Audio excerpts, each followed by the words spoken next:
Hello everyone, welcome back to our channel guys. இன்னைக்கு ஒரு இன்ட்ரஸ்டிங்கான recipe தான் பார்க்க போறோம். வீடியோக்குள்ள போறதுக்கு முன்னாடி நம்ம சேனலை சப்ஸ்கிரைப் பண்ணாதவங்க சப்ஸ்கிரைப் பண்ணிக்கங்க. கூட அந்த பெல் ஐகானை கிளிக் பண்ணிக்கங்க. இன்னைக்கு வந்து நம்ம ஒரு மிக்சர் ரெசிபி தான் பார்க்க போறோம். ரொம்பவே ஈஸியான இன்ஸ்டன்ட்டா பண்ணக்கூடிய ஒரு மிக்சர் ரெசிபி. வாங்க வீடியோக்குள்ள போலாம். இன்னைக்கு வந்து நான் 2 கப் அளவுக்கு அவல் எடுத்துர்க்கேன். இது வந்து ட்ரை ரோஸ்ட் பண்ணி எடுத்துக்கலாம். தின் அவல் தான் நான் யூஸ் பண்ணியிருக்கேன். அதுக்கு அப்புறம் பாத்தீங்கன்னா இது நல்லா ரோஸ்ட் ஆகட்டும். ஈவனா ரோஸ்ட் ஆவறதுக்கு அப்பப்ப கிளறி விடுங்க. ரொம்ப கிளறினீங்கன்னா உடையும். அவ்வளோதான். ரோஸ்ட் ஆனதுக்கப்புறம் இதை சைடில் எடுத்து வச்சிடலாம். இங்கே பாருங்கள் நல்லா முறுமுறுன்னு ஆயிரும். இதுக்கப்புறமா சைடில் எடுத்து வச்சுட்டு வறுக்க வேண்டிய ஐட்டம்ஸ்லாம் நம்ம வறுத்து எடுத்துக்கலாம். பச்சை நிலக்கடலை 1/4 கப், பாதாம், அதுக்கப்புறம் முந்திரி, அதுக்கப்புறம் பார்த்திங்கன்னா பொட்டுக்கடலை, அதுக்கப்புறமா காய வச்ச தேங்காய், அதுக்கப்புறமா பச்சை பயிறு. இது எல்லாத்தையும் நம்ம வந்து ஃப்ரை பண்ணி எடுத்துக்கலாம்.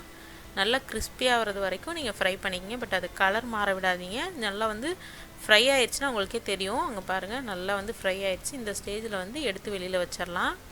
நம்ம ஆல்ரெடி வறுத்த அவலை தனியாக வச்சுருக்கோம். அதே மாதிரியே இந்த வறுத்த கடலைகளையும் தனியாக எடுத்து வச்சிடலாம். இதுக்கப்புறமா வந்து நம்ம தாளித்து விட்டோம்னா போதும். நம்மளோட மிக்சர் வந்து சூப்பராக ரெடி ஆயிரும். வறுத்ததை வந்து தனியாக வச்சிடலாம்.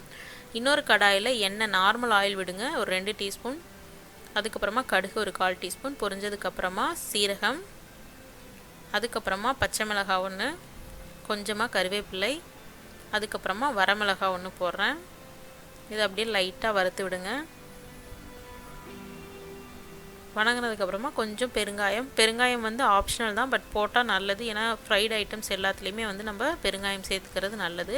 அதுக்கப்புறமா உலர் திராட்சை 1 டேபிள் ஸ்பூன் போட்டு வறுத்து விட்டுக்கோங்க. நல்லா உப்பி வர்ற வரைக்கும் வறுத்துக்கலாம். இதுக்கப்புறமா எல்லாத்தையும் நல்லா மிக்ஸ் பண்ணி விட்டுருங்க. இதுக்கப்புறமா நம்ம ஃப்ரை பண்ணி வச்சுருந்த நட்ஸ் எல்லாம் ஆட் பண்ணிக்கலாம்.